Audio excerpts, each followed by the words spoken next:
Assalamualaikum dan salam sejahtera. Aku Farhan Nasir dan setiap minggu aku akan post vlog kat channel ni. Perjalanan aku mencari segenggam belian sejongkong emas. Jadi yang ni vlog yang ke-35. Aku vlog yang terakhir untuk tahun ni. Jadi aku nak ambil kesempatan untuk recap lah apa yang terjadi pada aku dalam tahun ini. Aku kena siapkan vlog ni cepat-cepat sebab dah makin panas kat sini, matahari dah naik. Peringatan untuk aku buat konten tu cepat-cepat. Jangan bila matahari dah tegak kat kepala baru nak record, berpeluh-peluh.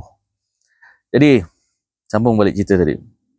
Aku boleh pecahkan 2025 ni kepada dua bahagian. Dalam bulan pertama dengan 6 bulan kedua.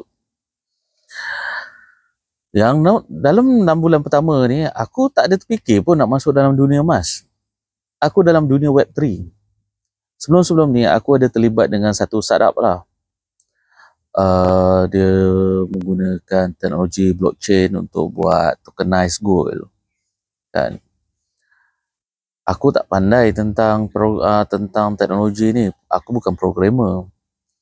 Aku seorang trader. Aku minat dengan ekonomi. Aku minat dengan finance.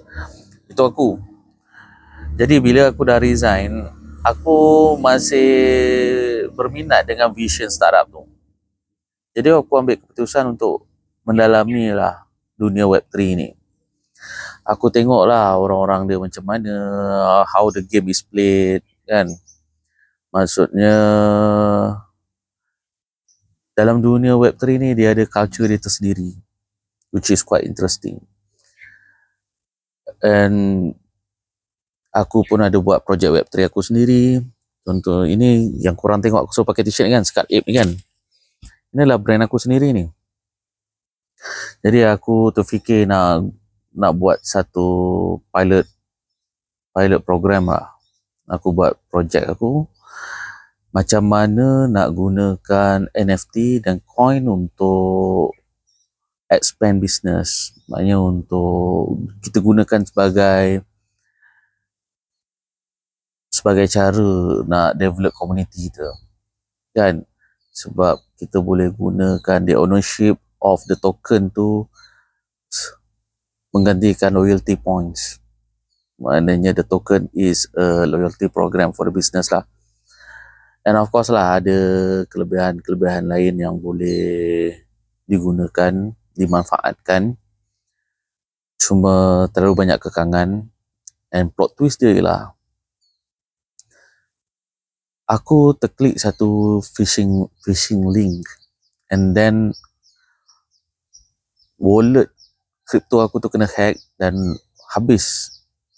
Semuanya dalam isinya tu kena curi.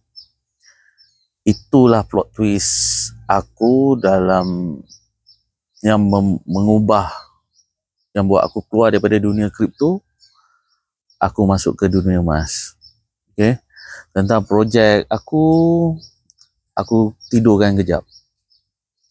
Jadi insyaAllah bila dah ada bajet, aku akan hidupkan balik. That's the whole thing lah. In fact, sebahagian daripada cara aku nak marketkan Skat Ape ni, aku ada buat travelog awal tahun, tapi benda tu tak jadilah. Kawan aku arwah Tek Anan pun dia meninggal. Jadi ada raw video tapi belum edit. Dan benda tu tak ada dalam aku punya possession. So there's nothing I can do. Jadi 6 bulan kedua, aku masuk dalam dunia emas. Dan sebab apa? Mak aku jadi introducer aku. Mak aku pun dealer public gold juga. Aku minat finance, aku minat ekonomi, so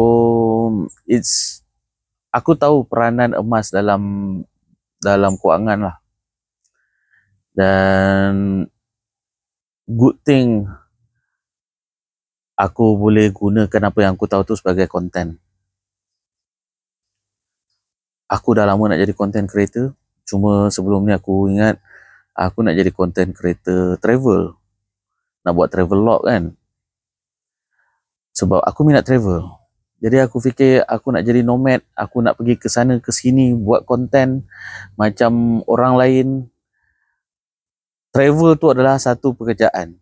Jadi aku rasa macam bestnya, tapi aku tak dapat buat. Which is a blessing, sebab nak buat konten travel ni kena pakai modal. Dan aku bukannya setiap bulan, setiap minggu travel. Jadi bila aku masuk dunia emas, aku boleh buat konten emas. And it's quite interesting lah macam mana akaun aku dekat social media, dekat TikTok, Facebook, dekat YouTube grow. Aku tak sangka ada orang nak follow aku, ada orang nak subscribe aku. I have very low expectation on that. Jadi bila ada orang follow, ada orang bagi engagement, aku surprise, aku sangat-sangat hargai. And korang tak tahu macam mana benda tu boleh bagi impact pada aku. Jadi, and aku pun dah tulis buku. Aku minat konten marketing. Of course, bila aku post dalam bentuk video, lepas tu aku menulis. Maknanya konten dalam bentuk penulisan. Jadi aku suka konten marketing ni. Berbanding dengan cara dealer lain untuk dapatkan customer, diorang duduk kat booth kan. Aku dah try booth lah. Korang boleh tengok dalam vlog-vlog sebelum ni. Memang tak kena dengan jiwa aku. Jadi itulah aku buat konten. The thing is, aku belum dapat lagi lah customer yang ramai. Aku dapat customer sikit, kurang daripada 5 orang. But it's okay, sebab akaun aku kecil lagi kot. Jadi aku kena teruskan, aku akan grow lah. Itulah yang terjadi dalam 2025. 6 bulan pertama Web3, 6 bulan kedua emas.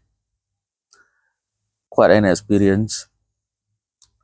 So hopefully 2026 aku boleh monetize semua pengalaman aku ni, make a lot of profit, and then start travel balik. Aku dah lama tak travel domestik je lah. Aku dah lama tak keluar luar negeri. Tapi aku pun tak suka nak pergi jauh-jauh. Aku suka pergi tempat yang aku pernah pergi tu berulang kali. Kan? So that's it. Recap untuk tahun ni. Kalau korang nak tengok vlog aku yang sebelum ni, aku ada letak kat sini. Dan kalau korang nak tengok vlog aku dari yang pertama, korang boleh tengok macam mana aku mula-mula buat konten. Korang boleh tengok kat sini, aku letak playlist dia juga. Thank you so much. Jumpa tahun depan.